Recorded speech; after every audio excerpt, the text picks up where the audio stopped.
Hello नमस्कार प्रिय साथियों, आप सबका वेलकम है आपके अपने official YouTube channel career with Vikas sir के अंदर।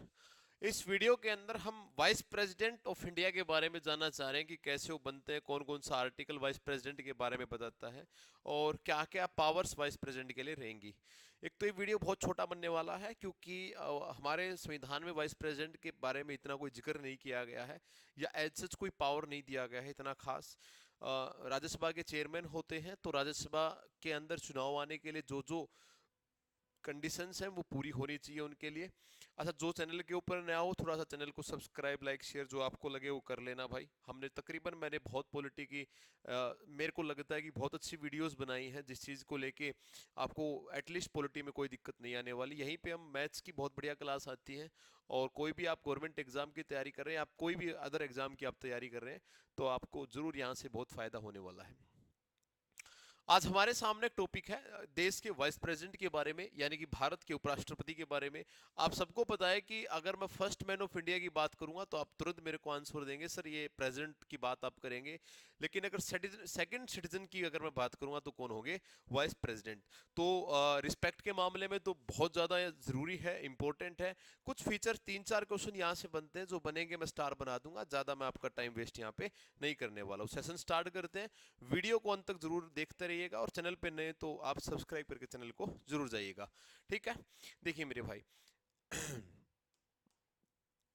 वाइस प्रेसिडेंट उपराष्ट्रपति जो होंगे हमारे सदन के लिए, वो आर्टिकल 300 आर्टिकल 63 के अंदर आएंगे।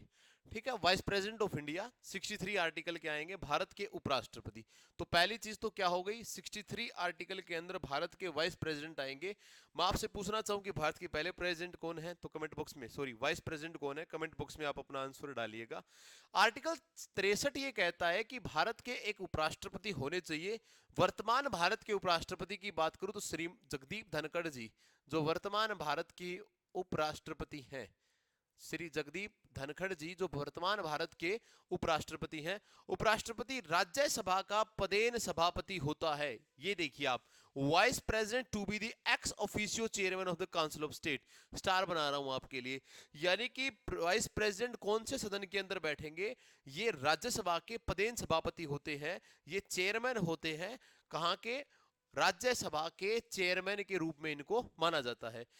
उपराष्ट्रपति राष्ट्रपति के रूप में कार्यकाल कार्य कर सकते हैं, जब कर सकते हैं या तो आकस्मिक रूप से प्रेसिडेंट देश से बाहर चले जाएं या मृत्यु वगैरह हो जाए, कोई भी आकस्मिक घटना की वजह से प्रेसिडेंट का पद अगर वेकेंट हो जाता है तो काम करने के लिए कौन आएगा? Vice president. कुछ एग्जाम ऐसे भी होते हैं जिनके अंदर ये पूछ लिया जाता है कि अगर वाइस प्रेसिडेंट भी नहीं हो तो कौन संभालेगा? तो सुप्रीम कोर्ट के जो चीफ जस्टिस हैं, सीजीआई ऑफ इंडिया है, वो उस रैंक को संभालते हैं, प्रेसिडेंट के काम को संभालते हैं।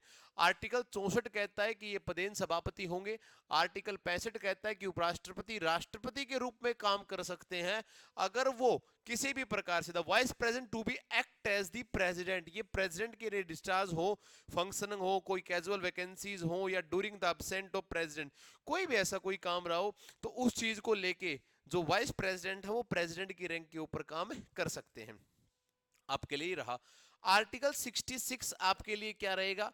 उपराष्ट्रपति का चुनाव, यानी कि वाइस प्रेसिडेंट का जो इलेक्शन है उसको लेके यहां पे दिया गया है कि वाइस प्रेसिडेंट का जो इलेक्शन है वो कैसे कंडक्ट किया जाएगा। तो वाइस प्रेसिडेंट का चुनाव जो है वो उसके बारे में यहां पे बताया गया है। ठीक है, तो यहां पे हमने क्या देखा, 63 कहता है कि भारत का एक उपराष्ट्रपति होना चाहिए, 64 कहता है उपराष्ट्रपति राज्यसभा का चेयरमैन होगा, यानी कि उसकी सारी क्वालिफिकेशन भी कौन सी होने वाली? राज्यसभा वाली। एज अगर आएगी तो दिक्कत आ जाएगी आपको। टेन्योर पूछेंगे तो 6 साल का हो जाएगा। राष्ट्रपति का टेन्योर कितने साल का होगा? 5 का होगा। इसीलिए मैंने कहा था कि हल्के हल्के छोटे छोटे ट्विस्ट क्वेश्चन यहां से आपके बन सकते हैं। छोटी सी वीडियो एक बनने वाली है, लेकिन प्रेजेंट के बारे में कंप्लीट इंफॉर्मेशन आपके लिए इस वीडियो के अंदर अवेलेबल जो है ना होगी। आर्टिकल 67 की बात करूं तो मैं उपराष्ट्रपति के पद की अवधि की बात कर रहा हूं। मैं 67A की बात करूं तो यह संबोधित करता है अपने हस्ताक्षर अपने पद से इस्तीफे को। 68 को उपराष्ट्रपति के पद को भरने के लिए इलेक्शन कैसे होता है? वाइस प्रेसिडेंट का इलेक्शन भी एक इनडायरेक्ट इलेक्शन है, डायरेक्ट इलेक्शन नहीं है, क्योंकि हम लोग कभी भी प्रेसिडेंट और वाइस प्रेसिडेंट के इलेक्शन में वोट नहीं डालते हैं। जो लोग चुन के गए हमसे, जिनको हम रिप्रेजेंटेटिव बोलते हैं हमारा, वो लोग इस इलेक्शन के अंदर क्या डालते हैं, अपनी वोट डालने का काम करते हैं।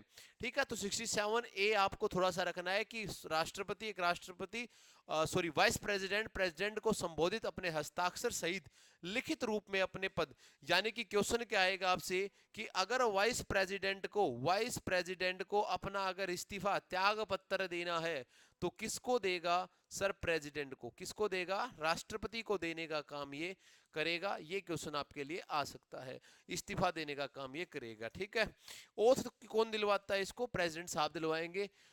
उपराष्ट्रपति की पदावधि के समाप्त हुए निर्वाचन, ये सारे आर्टिकल इसमें दिए गए हैं। शपथ क्या क्या लेंगे, ये आर्टिकल 69 के अंदर दिया गया है। आपके लिए इतना कोई जरूरी नहीं है, होगा तो मैं आपके लिए बता दूंगा, इसके अंदर एज सच कोई ज्यादा इंपॉर्टेंट नहीं है।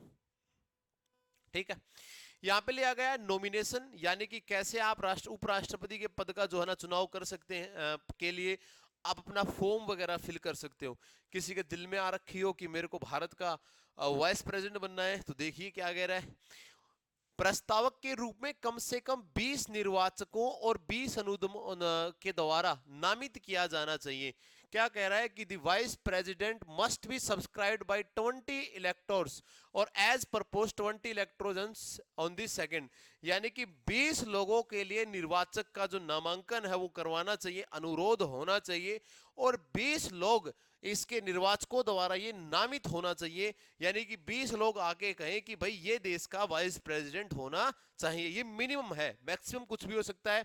प्रत्येक उम्मीदवार को भारतीय रिजर्व बैंक में 15,000 रुपए की सुरक्षा राशि जमा करानी पड़ेगी। जो भी इलेक्शन लड़ेगा वाइस प्रेसिडेंट का, उसको 15,000 का एक सिक्योरिटी अमाउंट जो है वो जमा कराना पड़ेगा। कहां होगा ये, रिजर्व बैंक ऑफ इंडिया, यानी कि आरबीआई के अंदर इसको क्या कराना पड़ेगा, आपको सबमिट कराना पड़ेगा। आगे क्या कह रहा है, उपराष्ट्रपति का चुनाव अप्रत्यक्ष रूप से आनुपातिक प्रतिनिधित्व प्रणाली द्वारा होता है। ये देखो, प्रोपोर्शनल रिप्रेजेंटेशन द्वारा होता है। ये क्या चीज होती है प्रोपोर्शनल रिप्रेजेंटेशन, आपको पता ही है, प्रत्येक सीट के, प्रत्येक स्टेट के लिए सीटें जो है आवंटित कर रखी हैं राज्यसभा के लिए या उसकी स्टेट लेजिस्लेटिव असेंबली के लिए, उसी प्रपोर्शन में वो लोग वोट दे सकते हैं किसको, वाइस प्रेसिडेंट को। ठीक है, निर्वाचक मंडल के द्वारा उपराष्ट्रपति का चुनाव निर्वाचक मंडल के सदस्यों द्वारा किया जाता है, आर्टिकल 66 के द्वारा। तो मतदान गुप्त मतपत्र में किया जाता है, यानी कि एक बॉक्स आपने देखा होगा, रखा हुआ होगा, उस बॉक्स के अंदर वोटिंग जो है वो डाली जाती है भारत के वाइस प्रेसिडेंट की। आगे कह रहा है कि ये जो निर्वाचक मंडल है, यानी कि जो लोग इलेक्शन करेंगे, इसके अंदर कौन कौन होगा, राज्यसभा के निर्वाचित सदस्य, consistent elected member of Rajya Sabha. क्या कहा है, इलेक्टेड मेंबर, नॉमिनेट मेंबर नहीं है कहीं पे भी। यूपीएससी हो या कोई बढ़िया एग्जाम हो, वहां आपसे 4 ऑप्शन देके बहुत बढ़िया क्वेश्चन यहां से निकलवा लेगा आपके लिए दोस्त। वो क्या कहेगा, इलेक्टेड मेंबर, यानी कि जो प्रेसिडेंट 12 मेंबर्स का नॉमिनेशन कर रहा है वो वोट नहीं डाल पाएंगे। ठीक है, और कौन कर रहा है, और राज्यसभा के मनोनीत सदस्य और लोकसभा के निर्वाचित सदस्य शामिल होंगे। राज्यसभा के जो नॉमिनेटेड मेंबर हैं, जिनको नॉमिनेट कौन कर रहा है, प्रेसिडेंट, वो भी शामिल हैं, माफ कीजिएगा, वो भी शामिल हैं। लोकसभा के निर्वाचित सदस्य शामिल होंगे, यानी कि इलेक्टेड मेंबर होंगे।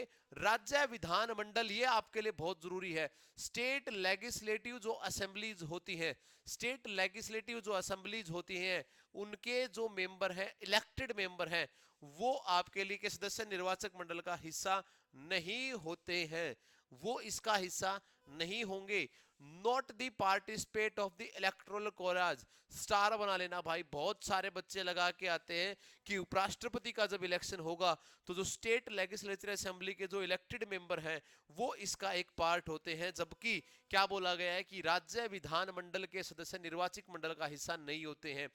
चुनाव राष्ट्रपति के कार्यकाल की समाप्ति के 60 दिनों के बाद नहीं होना चाहिए, और अगर यानी कि जो चुनाव है वो उपराष्ट्रपति के कार्यकाल का समाप्त हो गया, वो 60 दिन के अंदर अंदर जो है वो चुनाव उसका हो जाना चाहिए।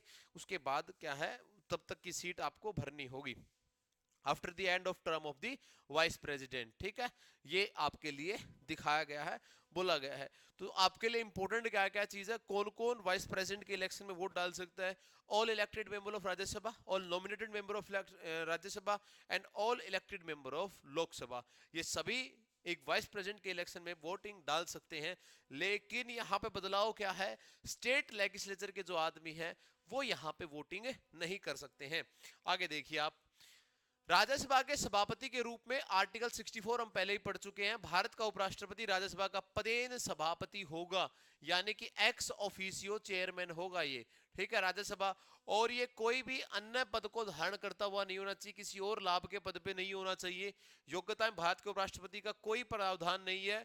और पदेन सभापति की प्रतिष्ठा के रूप में जो वेतन मिलता है, आपको गजब की बात सुनने को मिलेगी, यानी कि संविधान के अंदर जो वाइस प्रेसिडेंट है, इसको इस पद के लिए कोई वेतन नहीं मिलता है, इसको वेतन मिलता है तो राज्यसभा के चेयरमैन के रूप में, जो कि 4 लाख रुपए प्रति माह होता है। यह आपके सामने दिया गया है, देखो लिखा हुआ है, उपराष्ट्रपति को राज्यसभा के पदेन अध्यक्ष की प्रतिष्ठा के रूप में वेतन मिलता है। उपराष्ट्रपति का कोई वेतन प्रावधान नहीं है, यानी कि वाइस प्रेसिडेंट बनने का कोई पैसा नहीं मिलेगा, लेकिन राज्यसभा चेयरमैन बनने का आपकी पेमेंट आपको दी जाएगी, आपकी सैलरी आपको दी जाएगी। आगे चलिए, जब राष्ट्रपति के कार्यकाल के दौरान मृत्यु हो जाए, पद से इस्तीफा दिया जाए, उपराष्ट्रपति राष्ट्रपति के पदभार को ग्रहण कर लेता है, और ये अधिकतम 6 महीने तक ऐसा कर सकता है। इसको स्टार बना देता हूं मैं, मैक्सिमम 6th मंथ के लिए ऐसा ये कर सकता है।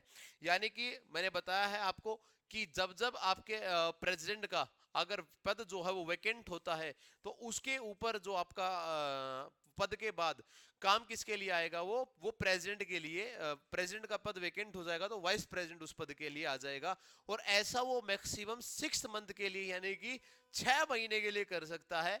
इसके बाद उसको नया राष्ट्रपति निर्वाचित किया जाएगा, एक नया प्रेसिडेंट इलेक्ट करना पड़ेगा, 6 महीने से ज्यादा वो इस पद का एंजॉयमेंट नहीं ले पाएगा। आगे देखिए क्या है, there is no formal impeachment, ये बढ़िया बात है। अगर प्रेसिडेंट को पद से हटाना है तो आर्टिकल 61 याद होगा आपको, अगर प्रेसिडेंट को पद से हटाना है तो आर्टिकल 61 याद है आपको। इम्पीचमेंट के लिए, पद से हटाने के लिए आर्टिकल 61 होता है, ठीक है, आर्टिकल 61 आपके लिए होता है। तो महाभियोग की प्रक्रिया, किसी भी प्रकार से महाभियोग की प्रक्रिया वाइस प्रेसिडेंट के लिए नहीं है, यानी कि हम प्रेसिडेंट को इलेक्ट तो कर सकते हैं, लेकिन उनको पद से कैसे हटाना है इस चीज को लेके संवैधानिक कोई इलाज नहीं लिखा हुआ, संविधान के अंदर कोई ऐसी प्रक्रिया नहीं लिखी हुई। क्या कह रहा है कि 14 दिनों के अंदर अग्रिम सूचना देकर फिर राज्यसभा के तत्कालीन सभी सदस्यों द्वारा बहुमत से पारित एक प्रस्ताव लाया जाए तो प्रभावी बहुमत की सहमति से पद से हटाया जा सकता है। तो कहोगे सर कैसे हटाना है, भाई 14 दिन पहले वाइस प्रेसिडेंट को इतला करना पड़ेगा कि हम आपको पद से हटाने की एक प्रक्रिया चलाने लग रहे हैं। बोले जी ठीक है, कोई गलती हो तो सुधार लो, कोई नाराज हो उनको मना लो, किसी प्रकार से मानते हैं तो। उसके बाद कौन से सदन की, राज्यसभा की, किस सदन की बोली है, लोकसभा का जिक्र नहीं हुआ है, राज्यसभा का। क्यों नहीं हुआ है, क्योंकि वाइस प्रेसिडेंट कहां के चेयरमैन है, राज्यसभा के चेयरमैन वाइस प्रेसिडेंट होते हैं, तो इसी जगह का जिक्र यहां पे किया गया है। वहां से एक प्रस्ताव ऑर्डिनेंस लाके अगर उस प्रस्ताव के अंदर मेजोरिटी से वो प्रस्ताव पास हो जाता है तो वाइस प्रेसिडेंट को अपना पद छोड़ना पड़ता है। लेकिन इस बात को लेकर संविधान के अंदर किसी भी प्रकार से कोई जिक्र नहीं किया गया है। और क्या बोला है, प्रस्ताव उपराष्ट्रपति को हटाने के लिए प्रभावी है, वह सभापति के रूप में सदन की अध्यक्षता नहीं कर सकता, हालांकि वह सदन का हिस्सा हो सकता है। अनुसार सर्वोच्च न्यायालय चुनावी भ्रष्टाचार माल प्रैक्टिस कराने से, ये हमने पहले भी पढ़ा है, जब हमने प्रेसिडेंट को पढ़ा तो भी हमने देखा था कि अगर राष्ट्रपति के चुनाव में कोई धांधलेबाजी हुई है या कोई और दिक्कत हुई है तो इसकी जो इन्वेस्टिगेशन है वो कौन करेगा, प्रेसिडेंट करेगा। लेकिन अगर वाइस प्रेसिडेंट के इलेक्शन में हो रही है तो इसकी भी कौन करेगा, इसकी भी कौन करेगा, सर्वोच्च न्यायालय इसकी जांच पड़ताल करेगा। ठीक है, तो मानदंड को उपराष्ट्रपति को हटा भी सकते हैं, बिल्कुल। अगर जो इंफॉर्मेशन दे रखी है कि भाई मैं भारतीय नागरिक हूं, मेरा किसी प्रकार से कोई दिवालियापन नहीं निकला हुआ, अगर ये सारी चीजें गलत दे रखी हैं तो वहां से वाइस प्रेसिडेंट को अपने पद से हटाया भी जा सकता है। Supreme court can also remove the vice president for the committing electoral mall practice and fulfilling the eligibility, ये चीजें लिख रखी हैं आर्टिकल 71A के अंदर। उपराष्ट्रपति भारत के, ये मैं बता चुका हूं आप लोगों को, ये स्टार बना रहा हूं। उपराष्ट्रपति को अगर अपना रेजिग्नेशन देना है तो वो किसको देगा, वो प्रेसिडेंट को अपना रिजाइन दो देता है, और वो प्रेसिडेंट को अपना रिजाइन देने के लिए बाध्य है, बाकी किसी को अपना रिजाइन देने के लिए बाध्य नहीं है। और क्या कह रहा है, राज्यसभा के उपसभापति ऐसे आयोजन में राज्यसभा के सभापति के रूप में उपराष्ट्रपति के कर्तव्यों का पालन कर सकते हैं। ये अच्छी बात है। अगर वाइस प्रेसिडेंट नहीं है तो जो उप सभापति यानी कि वाइस चेयरमैन है, वाइस चेयरमैन ऑफ राज्यसभा, जो वाइस चेयरमैन ऑफ राज्यसभा है, ये खुद को एक्ट करेंगे। किसकी तरह एक्ट करेंगे? ये अपने आप को वाइस प्रेसिडेंट की तरह जो है ना एक्ट करेंगे। भाई वाइस प्रेसिडेंट की तरह अपने आप को क्या करेंगे? ये एक्ट करने का काम यहां से करेंगे। यहाँ पे दिया गया वाइस प्रेसिडेंट, भारत के पहले जो वाइस प्रेसिडेंट थे डॉक्टर सर्वपल्ली राधाकृष्णन जी, जिनके उपलक्ष्य में हम टीचर डे सेलिब्रेट करते हैं 5 सितंबर के दिन, है ना। जाकिर हुसैन, वीवी गिरी, गोपाल स्वरूप पाठक, बीडी जाटी, अभी कौन है? जगदीप धनखड़ जी हैं। ये यहाँ तक का, और ये सारी चीजें भारत के वाइस प्रेसिडेंट के बारे में बताने का काम करती हैं, यानी कि भारत का जो वाइस प्रेसिडेंट है वो किस प्रकार से एक्ट करते हैं। ठीक है, उम्मीद है आपको वीडियो अच्छी लगी होगी। अगर वीडियो अच्छी लगी हो तो आप लाइक शेयर सब्सक्राइब जो आप चाहते हैं वो कीजिए। कुछ कुछ चीजें इसके अंदर आसान है। सेकंड सिटीजन ऑफ इंडिया ये माने जाते हैं। दूसरा सबसे बड़ा रैंक ये माना जाता है वाइस प्रेसिडेंट का जो पद होता है, ये भी काफी रेपुटेड होता है। और प्रेसिडेंट के बाद यही खुद को प्रेसिडेंट बोल सकते हैं, वाइस प्रेसिडेंट, अगर प्रेसिडेंट का पद खाली है तो। उम्मीद है अच्छा आपको समझ में आया होगा, वीडियो आपको अच्छी लगी होगी। अच्छी लगी हो तो वीडियो को लाइक शेयर सब्सक्राइब आप जरूर कीजिए। कोई डाउट अगर आपका तो आप कमेंट बॉक्स में डाल दीजिएगा। मिलते हैं नेक्स्ट वीडियो के साथ। जय Hind, Vande Mataram, thank you so much.